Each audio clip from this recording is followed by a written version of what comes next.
যারা হোটেলের মালিক আছে, মনে করুন যারা শহরে হোটেলের মালিক, জানেন আমি বিভিন্ন শহর এই রমজান মাসে ঘুরেছি, এমন এমন হোটেল আছে যে প্রত্যেক দিন 50টা 100 200টা করেও খাওয়াতে আছে, ফ্রি, ইফতার করো আর খাও।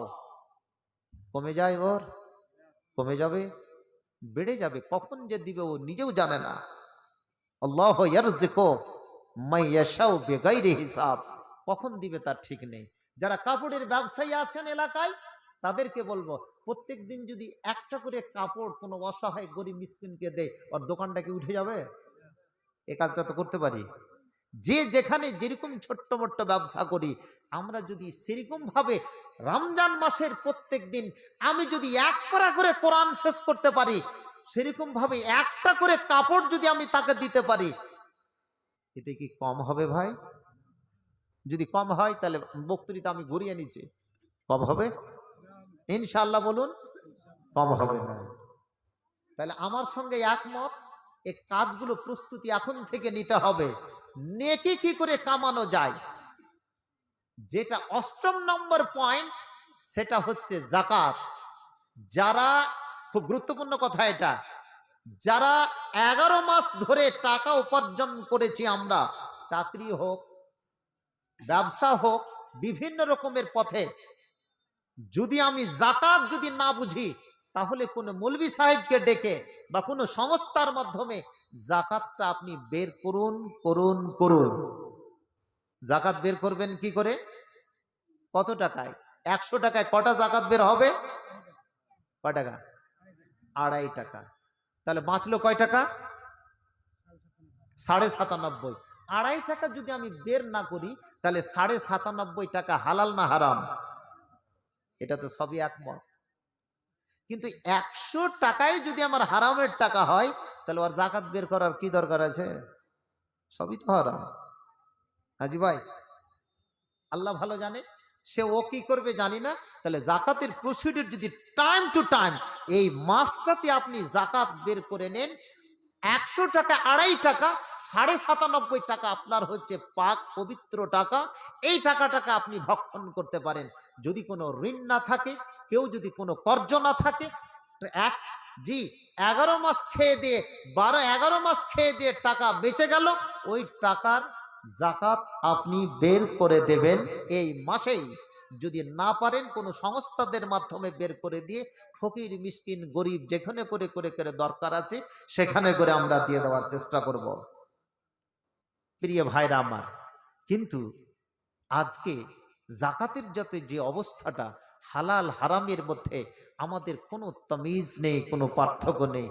কোনটা সঠিক পয়সার আর কোনটা বেঠিক পয়সা জেনে শুনেও কিন্তু আমরা আজকে সমস্ত মাল কি ভক্ষণ করে যাচ্ছি। আমি বলছি আল্লাহর কাছে ইবাদত বান্দিগি করছি, অনেক মানুষ বলছে হে ফালাহি এতদিন থেকে দোয়া করছি কিন্তু দোয়া কবুলই হয় না। কি করতে হবে? আজ 10 বছর থেকে দোয়া করছি, আজকে 15 বছর থেকে দোয়া করছি, কেন কেন দোয়া কবুল হয় না? একটা কথা জেনে থাকেন, দোয়ার যে প্রসঙ্গটা আছে ভালো করে শুনবেন। দোয়া কোন কোন জায়গায় কবুল হয়? ওই যে খুতবা শুরু হয়েছে রমজান, কি বলছে, জুমার দিনে খুতবা শুরু হয়েছে, ইমামের সালাম ফিরা পর্যন্ত যেটাই আপনি দোয়া করবে সেটাই কবুল হবে। বলুন আলহামদুলিল্লাহ। মুয়াজ্জিন আজান দিয়েছে, জামাত শুরু হতে দেরি আছে, যে টাইমটুকু আপনি পেয়েছেন ওর মধ্যে আপনি দোয়া করুন, দোয়া কবুল হবে। বলুন ইনশাআল্লাহ। আর কখন কবুল হবে দোয়া? কবুল হওয়ার রাতের যে কোনো অংশে আপনি যদি দোয়া করেন, শেষ অংশে উঠে 2 রাকাত নামাজ পড়ে, দোয়া কবুল হবে না ইনশাআল্লাহ? বলুন। আর দোয়া কখন কবুল হবে ভালো করে শুনিয়ে দিচ্ছি। জুমার দিনে বিশেষ করে আসর থেকে নিয়ে মাগরিব পর্যন্ত যে সময়টুকু আছে, জুমার দিন অর্থাৎ শুক্রবারের দিন, এই দিনটার গুরুত্ব আমরা কেউ বুঝি না। ওই সময় যদি আপনি যতগুলো দোয়া করবেন ততগুলো দোয়া কবুল হবে। সালাম ফিরার পরে যে দোয়াটা করবেন সেটাই দোয়া কবুল হবে। আহা জি, এতগুলো জিনিস আমাদেরকে শর্ত কি বলে দেওয়া হয়েছে, তবে একটাই কথা, একটাই শর্ত। সেটা কি শর্ত? ওই যে বলেছি, রুজিটা কি হতে হবে? কি? হালাল। আর কি হতে হবে? আমলটা যেন কোনো শিরক আর বিদাত যেন না থাকে। হালवा रोटी खाने वाले नहीं, मजार शरीफ में चादर चढ़ाने वाले नहीं। কে হবে? আমরা এগুলা করি না, বলুন আলহামদুলিল্লাহ। কিন্তু আমাদেরকে রুজি রুটিটাকে হালাল করে নিতে হবে। আমি বলেছি বক্তৃতার ভূমিকায়, কিছু লোক হালালও হারামও খাচ্ছে, ঘুষও খাচ্ছে। আজীব একটা কি বর্তমান যুগ চলে এসেছে, ওকে আপনি লেবেলও লাগাচ্ছে। আমি জানতেও পারছি, ওই ব্যক্তিও জানতে পারছে যে আমি হালাল খাচ্ছি, হারাম খাচ্ছি। এ হতভাগা আগা কাতারে গিয়ে তসবি তাহলিল করে, জিকির আজকার করে, জি বড় ওড়না লাগিয়ে, টুপি আলখাল্লা লাগিয়ে আল্লাহর কাছে যদি ন্যাংটা হয়ে যদি কি চাই, আল্লাহ কবুল করবে? একেবারে একটু পানি বা গরম কিছু দিন আছে,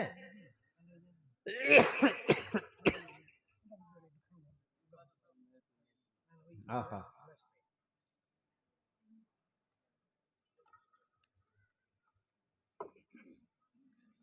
দেন দেন দেন, এমনি দেন যে একটু গলাটা ভিজাবো যে ভাই।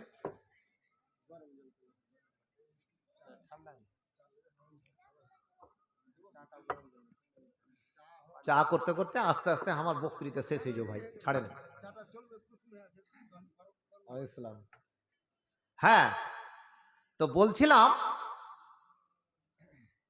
তাহলে রমজান মাসের প্রস্তুতি আমরা নিশ্চিত কি নেবেন? কালকে থেকে বাজার করতে শুরু করব তো? কি হাত উঠান তো। আচ্ছা, রমজান মাসে খাওয়া দাওয়ার ব্যাপারে কয়েকটা কথা বলে দিই। 14 রকমের, 15 রকমের, 7 রকমের, 8 রকমের যেন আইটেম আমরা না করি। এটা কোথাও নেই, কোনো হাদিসও নেই, বরঞ্চ আপনার ক্ষতি আছে।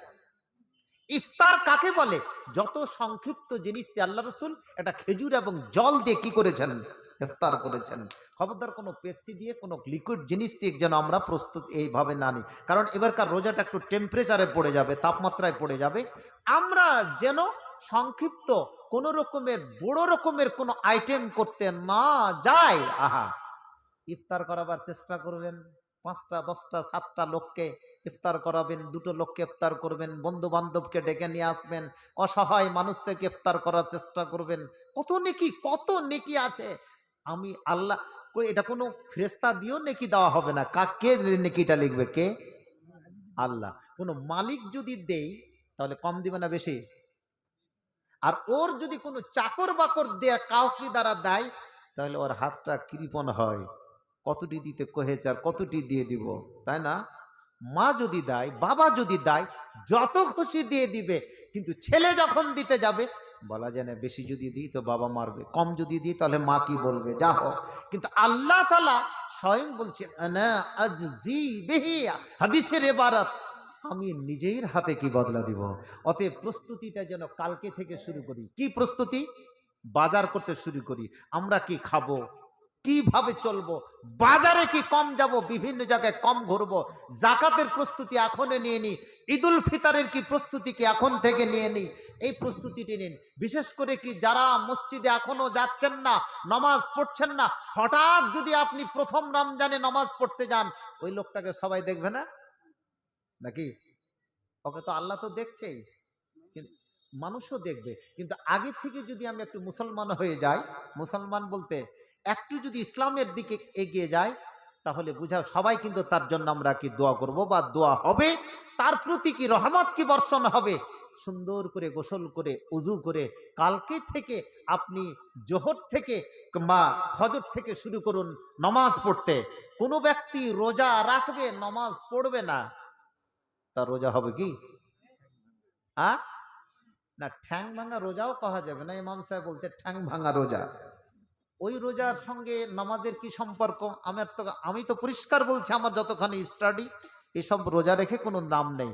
অতএব আপনি নামাজটা শুরু করে দিন, রোজা আসবে তারপরে কি আপনি সেই কাজটা করবেন। আমার একটাই কথা, বাজারটাকে পরিত্যাগ করুন। বাজারের মাল একদিন দুদিনে ক্রয় করে নিন। এবার আমি একটা কথা বলেছি যে যারা দিন আনে দিন খায়, দিন আনে যারা দিন খায়, প্রত্যেক দিন যারা বাজার করবে, ওটা অপশন তাদেরকে আল্লাহ তাআলা দিয়ে রেখেছে। আমার মতো ওবায়দুল্লাহ ফালাহি মিলানগড়ের একটা হেড অফ দ্য ইনস্টিটিউশন এসে আপনাকে বলে দিচ্ছি, আমার চাইতে একজন খেটে খাওয়া মানুষ 500 বছর আগে জান্নাত যাবে। নারে তাকবীর! এই নারাটা জোর করে হোক না, নারে তাকবীর! কেন কেন যাবে? কেন যাবে? এটা তো আমি ওকে লাইসেন্স দিয়ে দিলাম। একটা কৃষক মানুষ, সাধারণ মানুষ, খেটে খাওয়া মানুষ, কিছুই বুঝে না, আবার প্রত্যেক দিন খাটে আর খায়, এই এতগুলো টেম্পারেচারে তা সত্ত্বেও রোজা রাখছে, নামাজ পড়ছে। আর আমার মতো কলম ঘুরা লোকের চাইতে ওর খাটনিটা অতিরিক্ত বেশি না কম? বেশি। কায়িক পরিশ্রমটা বেশি। তো আল্লাহ কি বেইনসাফি করবে নাকি? না, আল্লাহ বেইনসাফি। ওই লোকটাকে আমরা 250, 300 টাকা, 500 টাকায় দিই। গভর্নমেন্ট বেইনসাফি করেছে, তার বেতন 10,000, 20,000 নয়, প্রত্যেক দিন 500 টাকা করে, প্রত্যেক দিন 300, 200 টাকা করে। কিন্তু আল্লাহর কাছে কত টাকা? 500 বছর আগে সে কি জান্নাতে যাবে। ওরে যুবক যুবতী, জেনে রাখুন, যারা রোজার, যারা কি রমজানের কি প্রস্তুতি নেবেন, এখন থেকে নিয়ে নিন। আল্লাহ কোনোদিন বেইনসাফি করবে না। আল্লাহ তাআলা কোনোদিন কাউরি উপরে হক তালফি করবে না। আমি মানুষ হিসাবে কাউরি হক কেটে নিয়েছি, কাউরি হক কাউকে দিইনি, কাউরি মিরাজ কেটে নিয়েছি, কাউরি পারিশ্রমিক কেটে নিয়েছি। এটা তোমার ভিতরে শক্তি ছিল, তোমার ভিতরে সমস্ত জিনিস ছিল, তুমি কেটে নিয়েছো। আল্লাহ তাআলা বলছে, আমি কোনো বান্দা বান্দির হক নষ্ট করে দেব না। আমি প্রত্যেকটা হককে বুঝিয়ে দিব। একজন গরিব মানুষের হক কিরকম আছে, একজন মধ্যম মানুষের হক কিরকম আছে, একজন চাকরিজীবী, একজন শিল্পপতি, একজন ব্যবসায়িকের হক কিরকম আছে, প্রত্যেকটা হককে আমি খাল করে কিয়ামতের দিনে তার রেজিস্টারে আমি লিখে রেখেছি এবং লিখে রাখবো। প্রত্যেককে আমি দেখিয়ে দিব, তুই দেখে নে, কোনো জায়গায় হক তলফি তুই পাবি না, একটাও পাবে না। আমরা যদি হক তলফি না করি। আহা, আপনাকে একটা সুসংবাদ দিই, আমরা যে রাজ্যে বাস করি, এটা কি জি ভাই? কি রাজ্য? মুসলমান রাজ্য নয়। পশ্চিমবঙ্গ না? পশ্চিমবঙ্গ না, বঙ্গ বলতে তখন বাংলাদেশ, অখণ্ড বাংলা। এই বাংলার মাটিতে কি নেই? একবার আলহামদুলিল্লাহ পাঠ করুন, 3-3 বার করে আলহামদুলিল্লাহ পাঠ করুন। আলহামদুলিল্লাহ। আমি আপনি যেখানে জন্ম নিয়েছি, আজকে আমরা কিছুই পড়ি না, তো তোতা পাখির মতো কিছু বুঝিও না, কোরআনও পড়ি না, কিচ্ছু জ্ঞান নেই, কারই নেই। দুঃখ নেবেন না, খুব ব্যথা বেদনা নিয়ে কথা বলছি। যেই খিত্তাতে, যে ট্রিতে আজকে আমরা জন্ম নিয়েছি, আপনাকে প্রত্যেক দিন 1000 বার, 100 বার করে আলহামদুলিল্লাহ পাঠ করা উচিত। কেন? পশ্চিমবাংলা দেখুন, কি নাই ভাই? নদী আছে, নালা আছে, খাল আছে, বিল আছে, যেখানে আপনি মাখনা চাষ করছেন। কোনো একটা ফসল আছে যে পশ্চিমবাংলার মাটিতে হবে না? পাহাড় পর্বত সমস্ত জিনিস পশ্চিমবাংলার মাটিতে কিন্তু আল্লাহ তাআলা দিয়ে দিয়েছে। আপনি এখানে 6টা ঋতু, 12টা মাস অনুভব করতে পারছেন কি পারেন না? আপনাকে আমি সাইজ করছি যেখানে করে আপনি বসবাস করছেন। আজকে এত সুন্দর শাকসবজি এখানে করে পাওয়া যায়। আপনি রাজস্থানের মাটিতে যান তো, এতগুলো পাথর এরিয়া, মরা পাহাড়, যেখানে করে টেম্পারেচার 48 ডিগ্রি থেকে 49-51 ডিগ্রি পর্যন্ত পৌঁছে যায়। এই তাপমাত্রাতে তারা রোজা রাখে না? রাখে কি রাখে না? আশা করি এই বাঙালি যদি পৌঁছে যেত, ওই একটা রোজা রাখতো না। এত তাপমাত্রায় কি রোজা রাখা যায়? কোনো সবুজ নেই, কোনো শস্য শ্যামলা নেই। কি সুন্দর পরিবেশ! সকাল হলে পাখির আওয়াজ আপনি শুনতে পাচ্ছেন, সন্ধ্যা হলেও পাখির আপনি কিচির মিচির শব্দ শুনতে পাচ্ছে, তারাও আল্লাহর জিকির আজকার করছে। আপনাকে আমাকে কি লজ্জা হয় না যে আমাকে জিকির আজকার করতে হবে? একটা পাখির বাসা থেকে পাখি যেমন আল্লাহ তাআলাকে ডাকছে, তুমি কেন ডাকো না হে? কোরআন কি বলছে? সূরা সাফ বের করুন, সূরা জুমা বের করুন। সাওয়াফ, সাব্বাহা লিল্লাহি মা ফিস সামাওয়াতি ওয়াল আরদ। আবার বলছে সূরা জুমাতে, ইউসাব্বিহু লিল্লাহি মা ফিস সামাওয়াতি ওয়াল আরদ, আকাশ এবং পৃথিবীর মধ্যে হটিবার যা কিছু আছে সমস্ত আল্লাহর কি করছে? গুণকীর্তন, জিকির আজকার করছেন। এই লাউড স্পিকারটা কি করছে? জিকির আজকার করে না? এটা এটা কি ভালো কাজে ব্যবহার করেছি? এখন এই মজলিসে মনে মনে প্রত্যেকটা জিনিস আপনি যা চাইবেন, মজলিসে দিনই মজলিসে বসে আপনি যেটা নিয়াত করবেন, যেটা আপনি দোয়া করবেন, কবুল হবে কি হবে না? বলুন, হবে। মনে মনে করে নেন। তাহলে তাহলে আপনি জায়েজ আপনি নিয়াতটা করিয়েন। এখন যদি কয়েক যে আল্লাহ আমার একটা বিয়ে করেছে, তুমি আর একটা বিয়ে দিয়ে দাও, আল্লাহ করতে পারি, আপনার সামর্থ্য থাকলে সেটাই কবুল করবে। আল্লাহ তুমি আমাকে এমন এমন আপনি আকাশ কুসুম কল্পনা করছেন যে দোয়াটা আল্লাহ কবুল করতে পারে, যেটা সম্ভবপর। যদি হারাম নিয়াত করলে সেটা কবুল হবে না, আপনাকে জায়েজই নিয়াত করতে হবে, আল্লাহর কাছে চাইতে হবে, সে দোয়াটা কিন্তু কবুল হয়ে যাবে। প্রিয় ভাইরা আমার, বলতে চাইছি এত সুন্দর পরিবেশের মধ্যে আমাদের বসবাস, আল্লাহকে শুধু ডাকলেই হয়। আমরা যখন ছাত্র জীবনে ছিলাম তখন আমি একটা কথা শুনেছিলাম, জামিয়া রহমানিয়া কোথায় রয়েছে? ধুলিয়ানে না? নতুন তখন ওটা হয়েছিল। সৌদি থেকে একজন শাইখ এসেছিলেন, কলকাতার মাটিতে নেমে প্লেনে ওই ট্রেন লাইন হয়ে তিনি নামছেন ধুলিয়ানে। তো দুই চক্ষু দিয়ে জল পড়ছে, চারিদিকে শস্য শ্যামলা, নদী নালা, খাল বিল, পাক পাখালি, এই সমস্ত সৌন্দর্য দেখে তিনি বলেছিলেন যে এখানে করে কোনো জিকির আজকার আর নসিহত করার কোনো প্রয়োজন নাই। আল্লাহ তাআলা বাংলার মাটিতে সমস্ত কিছু কোরআনের জিকির সমস্ত জিনিস কি ভরে দিয়েছেন। বলুন আলহামদুলিল্লাহ, জোর করে পড়ুন আলহামদুলিল্লাহ।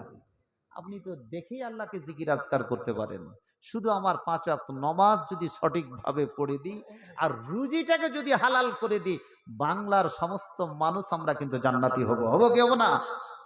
আহা, কিন্তু আজকে সঠিক কথা বলতে গেলে হাজারো রকমের এতরাজ হয়, হাজারো রকমের প্রশ্ন।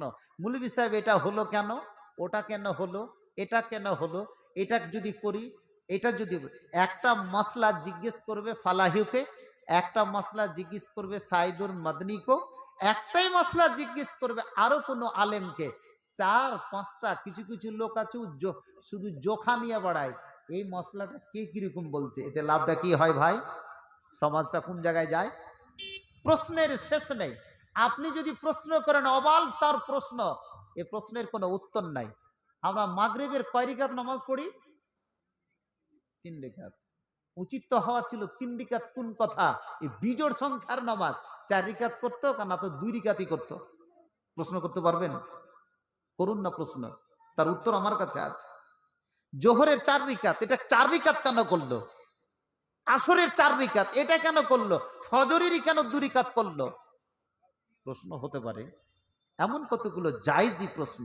আহা, যখন হযরতে ওই প্রশ্নটা হতে পারে যখন হযরতে ইব্রাহিম ইসমাইলকে নিয়ে গেছিলেন মেনার মাঠে কুরবানি করার জন্য। ইসমাইল কোনো প্রশ্ন করেছিল, বাবা গো তুমি আমাকে কেন কুরবানি করতে নিয়ে যাচ্ছ? প্রশ্ন করেছিল? করেনি। হাজেরা প্রশ্ন করেছিল, তুমি আমার ছেলেকে তুমি কেন কুরবানি করতে নিয়ে যাচ্ছ? প্রশ্ন করেছিল?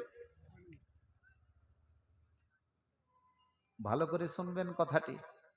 আহা, কেউ প্রশ্ন করেনি, বরঞ্চ তিনি বলেছিলেন সঠিকভাবে মেনে নিচ্ছে।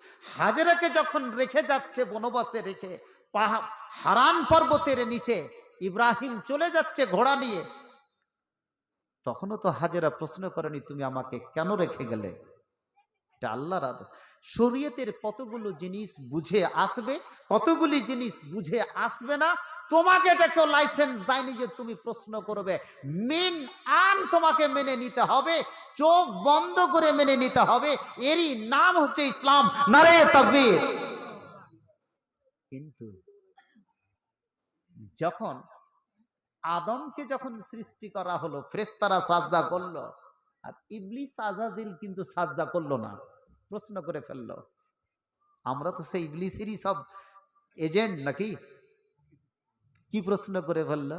আল্লাহ গো, তুই তো ওকে সিজদা করাচ্ছিস, ওকে তো দেখছিস যে একটা মাটির খোল রাখা আছে, ওর ভিতরে কতবার আমি ঢুকেছি, পায়খানা করেছি, আর ওকে তুই সিজদা করতে বলছিস? মানে খালাকতাহু মিন নার, খালাকতানি মিন নার ওয়া খালাকতাহু মিন তিন। তুমি আমাকে সৃষ্টি করেছো আগুন থেকে, আর ওকে সৃষ্টি করেছো মাটি থেকে। কি মূলে তুমি তুমি আমাকে সৃষ্টি করতে পাঠাচ্ছ, আহা, সাজদা করতে পাঠাচ্ছ। এর নাম কি ইসলাম না বেঈমান? প্রশ্ন বেশি করিয়েন না। প্রশ্ন বেশি করলে কি অসুবিধা আছে? আর প্রশ্ন করতে গেলেই আপনি কিন্তু আসল পথ থেকে চলে যাবেন। বানু ইসরায়েলের মধ্যে একটা লোক মারা গেছিল, তার পাতা পাওয়া যাচ্ছিল না। সংক্ষিপ্ত করে বলছি, সূরা বাকারাতে তার কি বর্ণনা করা হয়েছে। বলছি যে একটা গায় জবাই করো, আর গায়ে জবাই করে তার মাংসটা ওখানে করে ঠাকালি ওই মৃত ব্যক্তিটা বলে দিবি যে আমাকে কে কাতাল করেছে।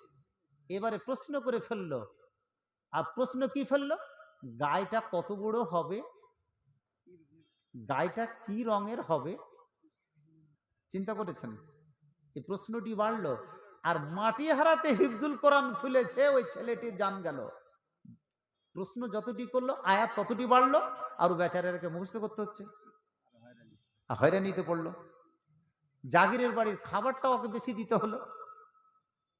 যুক্তিটা বুঝুন, যতটুকু বলেছে ততটুকু বল, জায়েজই প্রশ্ন।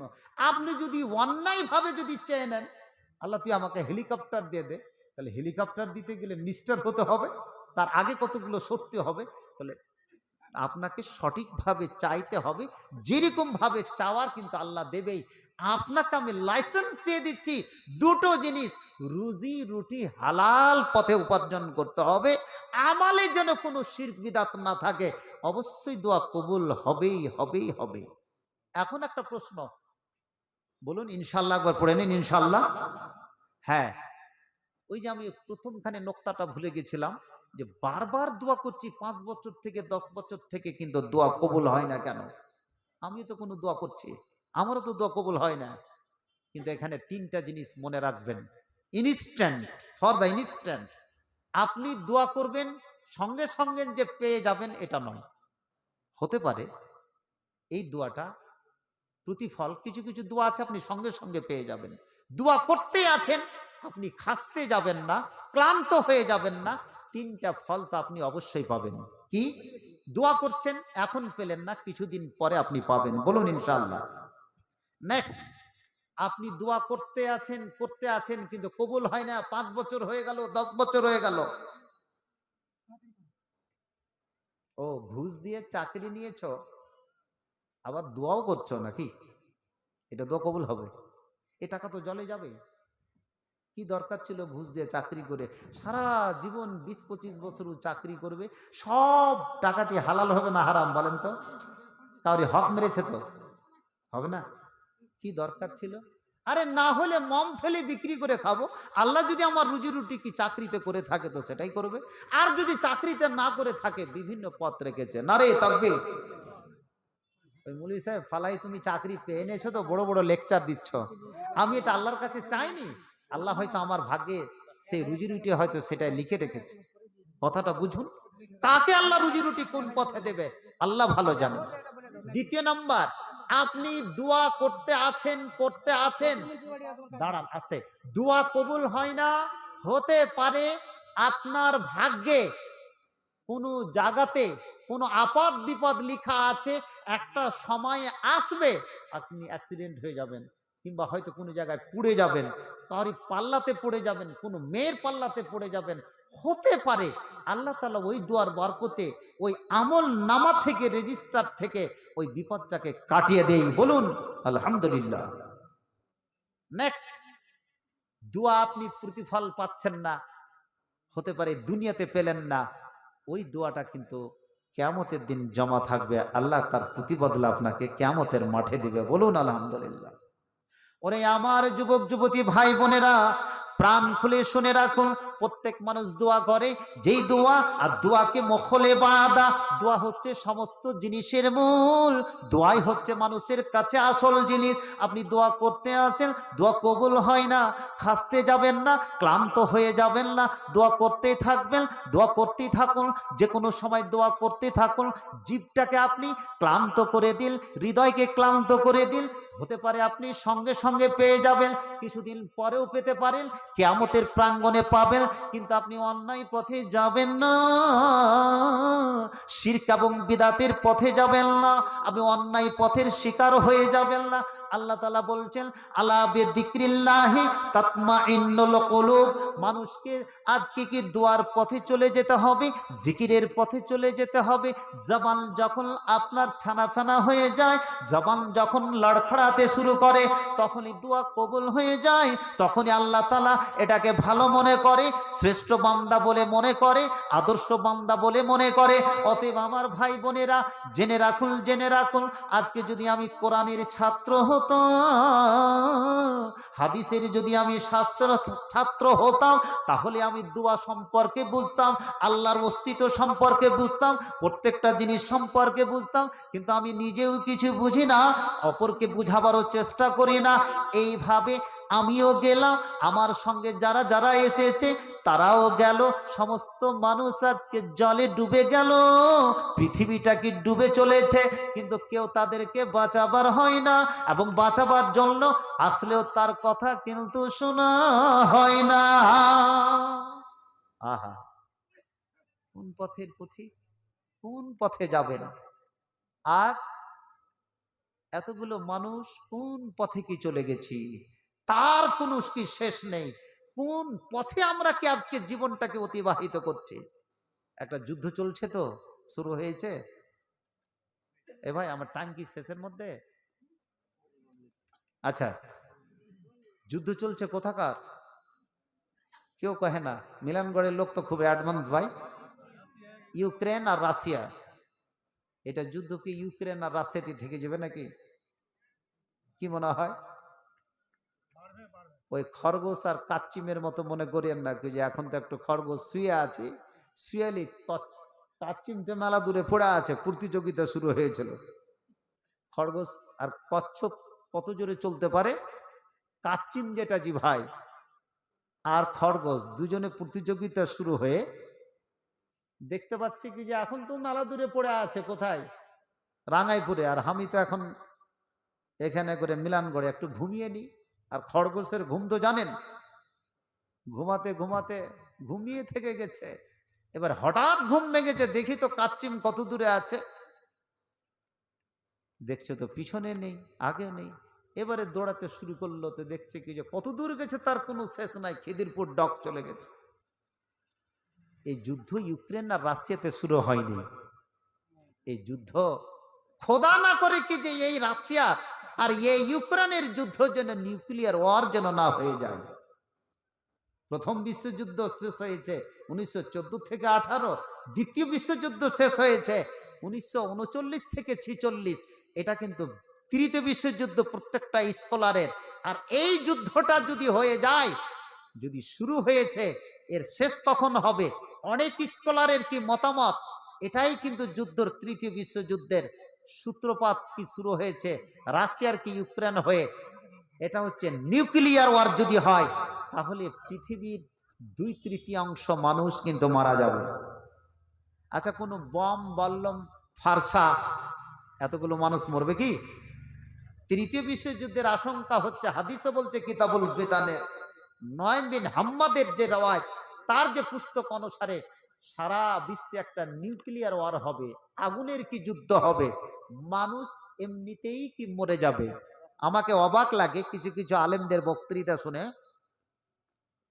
কি যে ইমাম মেহেদি আসলে যত হরদনগরের কৈবর্তী আছে, হিন্দুটি আছে, সমস্ত কামরা মাল পেয়ে যাব নাকি, মাড়োয়ারিদের সব উধনী হয়ে যাবে নাকি। এটা খবরদার না।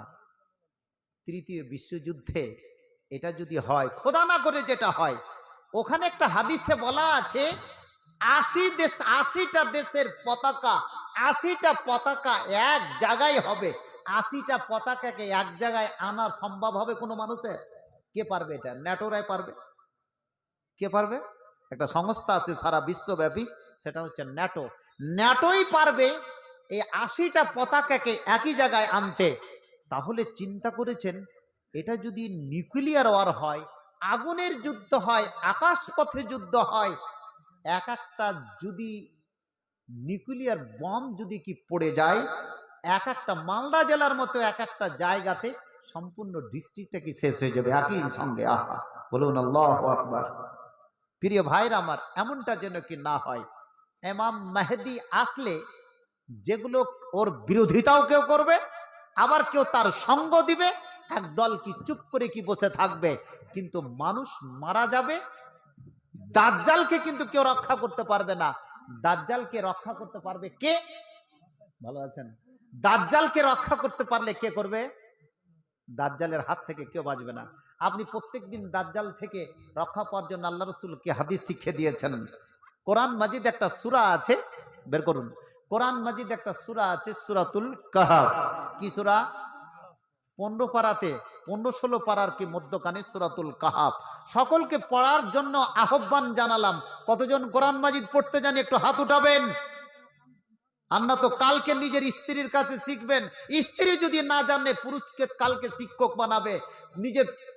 নিজের ছেলে মেয়েগুলোর কাছ থেকে শিখবেন, কোরআন পড়তে শিখুন। ইট ইজ আওয়ার কি first and foremost duty to recite the কি হলি কোরআন ফ্রম ফার্স্ট টু কি লাস্ট।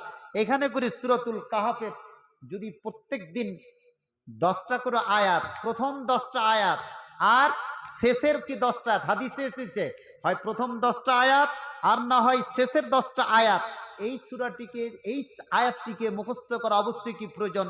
তাহলে আপনি কি দাজ্জালের ফিতনা থেকে আমরা কি করব? বাঁচবো না মরবো? সূরাতুল কাহাফের নিচড় বলে দিচ্ছি, মোটামুটি 11-12টা পাতা নিয়ে কি সূরাতুল কাহাফ। কোনোদিন পড়ি না তো পড়ি না। আহা হা, অবস্থা যা মুসলিমদের। আল্লাহ গো তুমি মাফ করো। আজ একজন আলেমেরও কি সে আমাল নেই, একজন হাজি সাহেবেরও কি সে আমাল নেই। সমস্ত মরবত আমরা একই সঙ্গে সব চলে গেছেন। আলহামদুলিল্লাহিল্লাযী আনজালা আলা আবদিহিল কিতাব ওয়া লাম ইয়াজআল লাহু ইওয়াজা। এখান থেকে শুরু হলো। কায়্যিমান লিনদিরা বাসান শাদীদাল মিন লাদুন্নহু ইবাশশিরাল মুমিনিনা আল্লাযীনা ইয়ামালুনা সালিহাত আন্না লাহুম আজরান হাসানা। এখন পর্যন্ত দুটো আয়াত পড়লাম। মোটামুটি এই যে 10 নম্বর কি, মোটামুটি ইদ আওয়াল ফিতিয়াতু ইলাল কাহফি ফাকালু রব্বানা আতিনা মিন লাদুনকা রাহমা ওয়া হাইয়্যি লানা মিন আমরিনা রাশাদা। এই 10টা আয়াত মুখস্থ করতে পারি তো? পারবেন কি পারবেন না? হাত উঠান না ভাই, একবার সবাই মিলে হাত উঠান। উঠান না সবাই হাত, সবাই। আমরা যদি চেষ্টা করি, নামায়েন না, যদি আমরা চেষ্টা করি, পারবো না জি? পারা যাবে কি যাবে না? হাত উঠে যদি মাথা চুলকায় তাহলে কি করে পারবো? নামিয়ে নেন। 10টা যদি আয়াত শুধু শুক্রবার পড়বেন আজানের আগে, হয় প্রথম 10টা আর না তো শেষের 10টা। এমনি আপনারা কি পড়ার চেষ্টা করবেন। পকেট থেকে পড়া যায়, মোবাইল থেকে পড়া যায়। সেই কোরআন মাজিদ একটা অ্যাপ আপনি ডাউনলোড করে নেবেন, ওখান থেকে পড়বেন। জি, এটা থেকে পড়লে দাজ্জালের ফিতনা থেকে আমরা বেঁচে থাকবো, বলুন ইনশাআল্লাহ। প্রিয় ভাইরা আমার, তাহলে সময় আমার একবারে খুব সন্নিকটে। মেলাগুলো কথা আপনাদের কাছে কি রেখে গেলাম, যে কথাটা হচ্ছে বর্তমানে পৃথিবীর যে পরিস্থিতি, এই যে নতুন যারা প্রজন্ম, নতুন যারা তরুণ যুবক, এই চলমান কি বর্তমান পরিস্থিতিতে এটা একটা ভয়ঙ্কর কি সময় আসছে, ভয়ঙ্কর কি সময়। এই যুবক গালাকে যদি আজকে কোরআন মাজিদ পড়তে না জানে, এরাই হয়ে যাবে দাজ্জালের এজেন্ট। ঠিক বলছে না বেঠিক? কিছুদিন পরে এরা আজানও বুঝবে না, এরা মসজিদও বুঝবে না, ইমামও বুঝবে না, কোরআনও বুঝবে না, যা খুশি কি তাই করবে। আজকে আমরা এক সময় দেখেছি বাবারা আমাদেরকে নিয়ে, ছেলেপিলেকে নিয়ে একসঙ্গে কি খাওয়া দাওয়া করেছে। এখন কিন্তু একসঙ্গে খায় না। স্কুলে গেলে দেখি আমরা 10-12 জন টিচার এসেই সইটা করে দিয়ে নিজের মোবাইল নিয়ে বসে গেলাম, এটা আমার পাতা, কেউ কারি খবর রাখে না। এবারে বাড়িতে প্লেটে খাবার নিয়ে নিলাম, নিজের নিজের ঘরে নিজের নিজের জায়গাতে হাতে একটা স্মার্টফোন নিলাম, বেশি পয়সা থাকলে অ্যান্ড্রয়েড ফোন নিলাম, আর নিয়ে বসে বসে কি করি ভাই, কেউ কাউরি খবর রাখে না।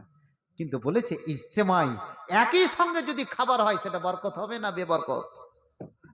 একই সঙ্গে খাবার চেষ্টা করুন। এই যে রমজান মাস আসছে, এখান থেকে প্রস্তুতি নিন। বাচ্চা ছেলেদেরকে আশেপাশে বসিয়ে খান, নিজের স্ত্রীটাকে নিয়ে কি বসিয়ে খান, এতে বরকত হবে। ওখানে করে কি বরকত হবে? আপনি যখন খাবার খান তো খাবারটা মধ্যখান থেকে, প্লেটের মধ্যখান থেকে খাবেন, না আপনার সামন থেকে খাবেন, না আগার দিক থেকে খাবেন, না ডান থেকে না বাম দিক থেকে খাবেন? কোনখান থেকে খাবেন? প্লেটের কোনখান থেকে?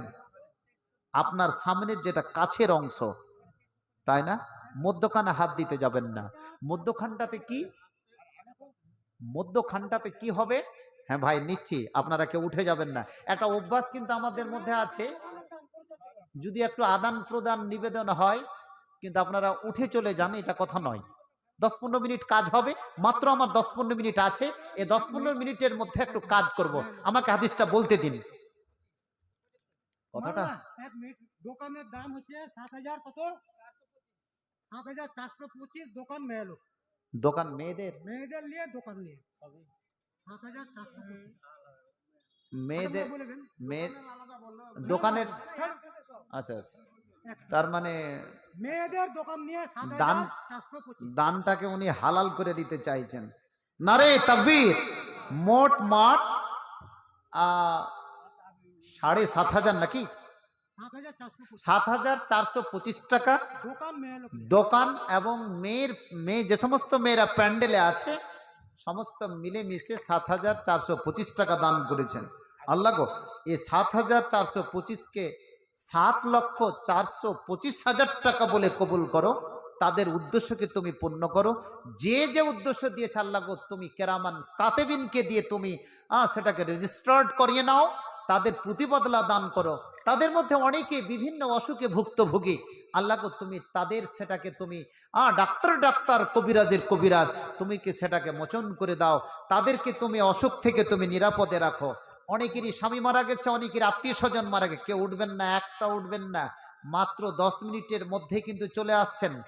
হাবিবুর রহমান ভাইকে আপনি ডাক দিয়ে নিচ্ছি আমি, উঠবেন না, এটা ভালো জিনিস নয়। আপনি হয়তো দান দিবেন না, কিন্তু কেউ দিচ্ছে, আপনি একটু সহযোগিতা করুন। এখানে আল্লাহর অনেকগুলো ফরিস্তা আছে, এটাও দান নেওয়াটা একটা ইবাদতের মধ্যে মসজিদের জন্য। অতএব এখানে করে আপনার দোয়া কবুল হবে, কিছু নিয়াত করে নিন। যা হোক, আল্লাহ দানকে লক্ষ্য দান বলে কবুল করো, আমিন আমিন। হ্যাঁ, জিয়াউলের মাথায় 1,000 টাকা, জিয়াউলের মা 1,000 টাকা, মাশাআল্লাহ। আব্দুল সালাম হাজির স্ত্রী, আব্দুল সালাম হাজির কি স্ত্রী, এই দোয়াকে লক্ষ্য দান বলে কবুল করুন। হ্যাঁ, লতিফের স্ত্রী 1,000 টাকা নগদ, 1,000 টাকা বাকি, মাশাআল্লাহ। দেন। লতিফ বলতে কি লতিফ মুন্সি? তো লতিফ হাজি বলতে পারেন আমার নানাজি। ইনি তো ছিলেন আমার পার্টনার এবং